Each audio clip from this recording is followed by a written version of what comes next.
క్రీస్తునందు ప్రియులైన సహోదరి సహోదరులకు ప్రభువైన యేసుక్రీస్తు వారి దివ్యనామంలో శుభాలు.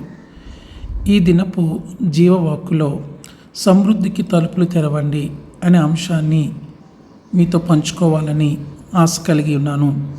లూకా సువార్త 6వ అధ్యాయం 38వ వచనంలో, క్షమించుడి అప్పుడు మీరు క్షమించబడుదురు, ఈయుడి అప్పుడు మీకు ఇయ్యబడును, అణచి కుదించి దిగజారునట్లు నిండు కొలతను మనుషులు మీ ఒడిలో కొలుతురు, మీరు ఏ కొలతతో కొలుతురో ఆ కొలతతోనే మీకు మరలా కొలవబడునని చెప్పాను. దేవుడు సమృద్ధిగా ఉన్న దేవుడు. మీరు అతని మంచితనముతో పరిగెత్తేంత వరకు ఆయన మీపై తన ఆశీర్వాదాన్ని కుమ్మరించాలనుకుంటున్నాడు. ఈ వాక్యం ఎలా మొదలైందో గమనించండి. అది ఇవ్వండి, అది మీకు ఇవ్వబడుతుంది అని చెబుతుంది. మీరు ఇచ్చేది మీ జీవితంలో దేవుని ఆశీర్వాదాన్ని కదిలిస్తుంది. మీ దానము ఆధ్యాత్మిక విత్తనము. సహజంగా మీరు ఒక యాపిల్ విత్తనాన్ని నాటినప్పుడు అది ఒక్క పండును మాత్రమే పండించదు. ఆ ఒక్క విత్తనము పుష్కలంగా యాపిల్స్ ఉన్న చెట్టుగా మారుతుంది.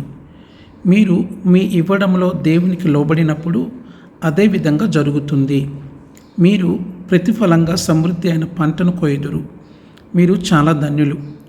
మీరు ఇవ్వడం కొనసాగించాలి మరియు మీరు విత్తిన విత్తనము అభివృద్ధి చెంది ఏదో ఒక రూపంలో తిరిగి మీ వద్దకే వస్తుంది, అంటే పునరావృతం అవుతుంది. ఈరోజు ఇవ్వమని ప్రభు మీకు చెప్పేది ఏదైనా ఉందా? వేరొకరికి ఆశీర్వదకరంగా ఉండడానికి మీ చేతిలో ఏముంది? విశ్వాసం యొక్క ఒక అడుగు వేయండి మరియు దేవుని ఆశీర్వాదాన్ని చలనంలో ఉంచండి. మీ జీవితంలోని అన్ని రోజులు ఆయన ఆశీర్వాదానికి తలుపులు తెరవండి. ప్రార్థనలో ఏకీభవించండి. తండ్రి, ఈరోజు నేను నీ వాక్యాన్ని నా హృదయంలోకి స్వీకరిస్తున్నాను. నేను ఇతరులకు ఆశీర్వదకరంగా ఉండేలా నన్ను ఆశీర్వదించడానికి ఎన్నుకున్నందుకు ధన్యవాదాలు. నా విత్తనాన్ని ఎక్కడ నాటాలో నాకు చూపించండి. తద్వారా యేసు నామములో మీరు నా కోసం కలిగి ఉన్న పంటను నేను పొందగలను. ఆమెన్.